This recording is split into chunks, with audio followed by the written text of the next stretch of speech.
And another question came from a sister. She asked, is it haram to do makeups in Islam? Right, this another confusing topic altogether. Do you know why I'm using the word confused? We have arrived at an age where the Muslim, okay, the women in Islam nowadays, they don't want to listen, or they don't want to implement what we're going to tell them after a question like this, right? So I will just wrap up, inshallah. There is nothing wrong with makeups for as long as you are going to do it on these conditions that I'm coming to tell you. Scholars, they say you can do the makeups. There's no problem with it. Before you come and beat us, you know, when we say it is haram, you're gonna hear, hey, you these small malams, you these scholars, you these ulama, you are making things harder for us. This is a trend, it's normal, we have to do it. Relax, no one is telling you that you don't do it. You can do it, but scholars, they say you can only do it on these conditions that I'm coming to tell you. Right.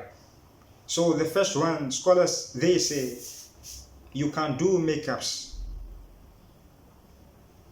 only if you are going to show the makeups to your mahram. I mean your father, your husband, your mother, your mahram. And one of the best, or the best person that you can do the makeups to is only for your husband.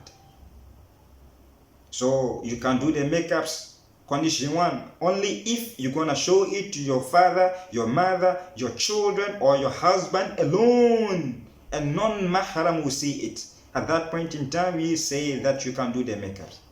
The second one, scholars, they say you have to make sure that the makeups that you are going to apply does not contain anything which is filthy. You know, Islam, we classify some things as najas. There are things we see it as filthy, right? So it should not contain anything of such nature, like a urine, like a pig material, or anything that we know it is najas. The makeups that you're going to apply should not contain anything like that. That's category 2. The third condition is that the makeups that you are going to do should not cause any harm to the body. So if you know that the makeups you are going to apply will cause a harm to your skin in the nearly future, 5 years to come, 10 years to come, 11 years to come, 20 years to come, it's gonna cause a kind of sicknesses, or gonna cause a harm to your skin, at that point in time it is haram for you. So if the makeups that you are going to apply will not cause any harm to your body, not today alone, tomorrow, next 10 years, next 20 years. Do you know why we are saying this? Your body is not for you. It is an amana from Allah subhanahu wa ta'ala. So we need to take proper care of it to the degree that Allah subhanahu wa ta'ala will see at in the day of Qiyamah, and he was like, hey, yeah, you took a very good care of your body. So the point we want to raise here is the makeup that you're going to apply should not cause any harm to the body. So if it falls within this category, at that point in time you can do the makeups. And the last one, the scholars, they say that the makeup that you're gonna do should be temporal, and it shouldn't be something permanent. You should not do it like a tattoo. You should not do it in such a way that it can never be erased. So it should be something that you can clean it. It should be something that is not permanent. And the reason why they say that is that if you are a Muslim and you believe and you know that Salah is an obligation on you, and before you pray you need to perform ablution when you are not having the wudu.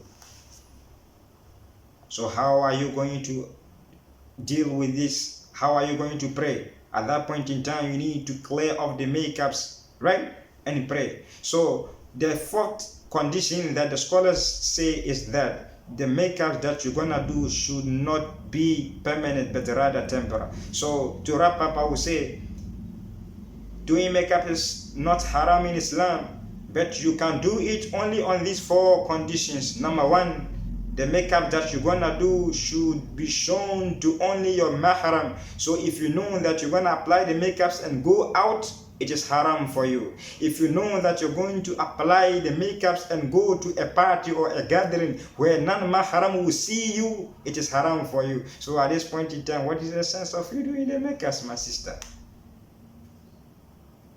What is the essence? The second condition is that the makeup that you're gonna do should not contain anything that is najis. The third one, we say it should not cause harm to your body. And the last one, we say it shouldn't be something permanent. It should be something that you can wipe it away. It should be something temporary. And I hope I've answered your question. And Allah subhanahu wa ta'ala knows the best of whatever that we are discussing here. We ask Allah subhanahu wa ta'ala to grant us ease and to grant us the ability to understand every single thing that we're going to discuss here. May Allah bless you. Assalamu alaikum.